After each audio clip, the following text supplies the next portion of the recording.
Assalamualaikum warahmatullahi wabarakatuh. Kami dari kelompok 10 hukum perdata yang beranggotakan Ali Fauzi dan Ana Roisatul Habibah akan menjelaskan materi kami tentang hukum pembuktian dan daluwarsa. Pengertian pembuktian. Pembuktian yaitu seperangkat kaidah hukum yang mengatur tentang pembuktian, yaitu segala proses dengan menggunakan alat-alat bukti yang sah dan dilakukan tindakan-tindakan dengan prosedur khusus guna mengetahui fakta-fakta yuridis dalam persidangan.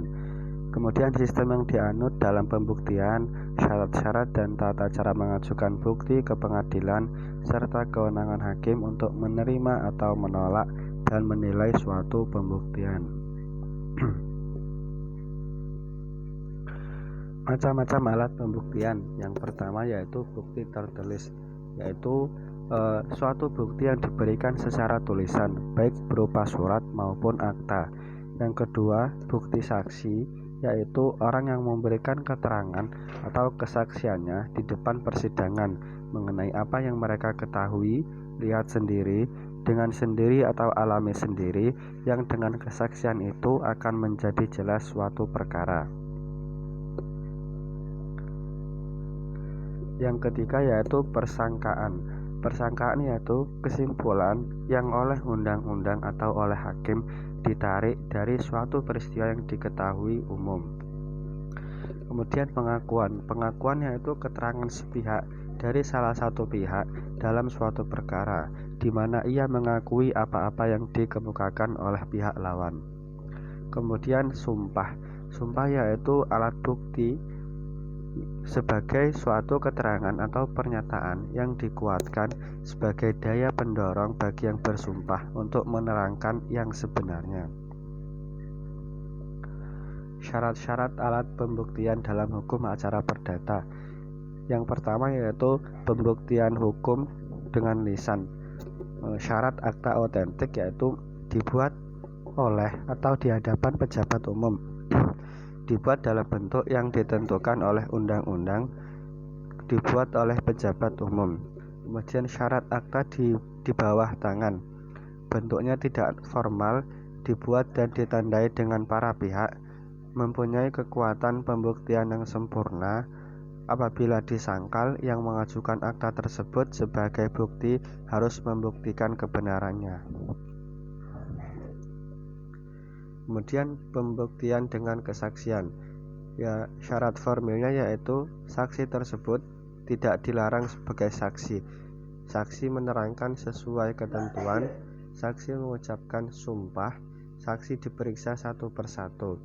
Kemudian syarat materialnya, keterangan yang diberikan saksi bersumber dari penglihatan dan pendengaran sendiri serta apa yang dialami saksi.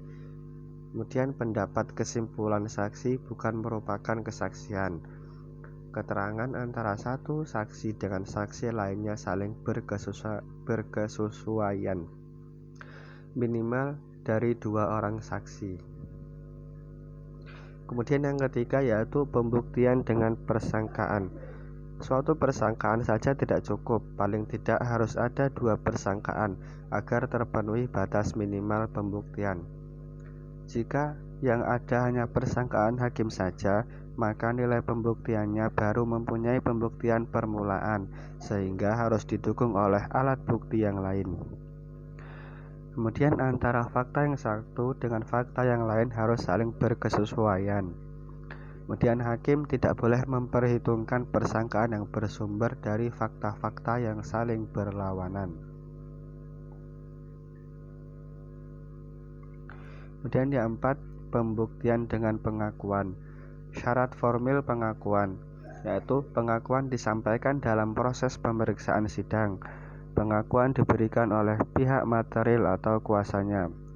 Kemudian syarat material pengakuan. Pengakuan yang diberikan tersebut langsung berhubungan dengan pokok-pokok perkara.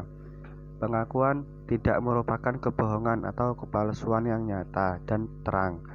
Kemudian pengakuan tidak bertentangan dengan hukum, susila, agama, dan ketertiban umum.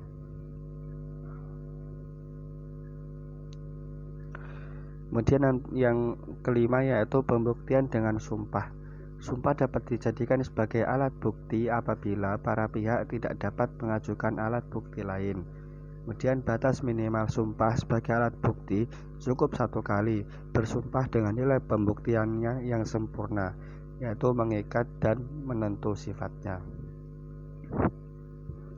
Pengertian daluwarsa. Menurut pasal 1946 KUHP Perdata, daluwarsa atau verjaring adalah suatu alat untuk memperoleh sesuatu atau membebaskan dari suatu perikatan dengan lewatnya suatu waktu tertentu dan atas syarat-syarat yang ditentukan dalam undang-undang. Sedangkan menurut KBBI, daluwarsa adalah suatu lewat atau habis jangka waktunya atau habis tempo.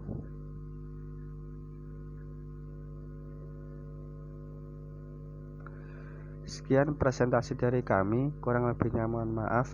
Bila taufiq wal hidayah. Wassalamualaikum warahmatullahi wabarakatuh.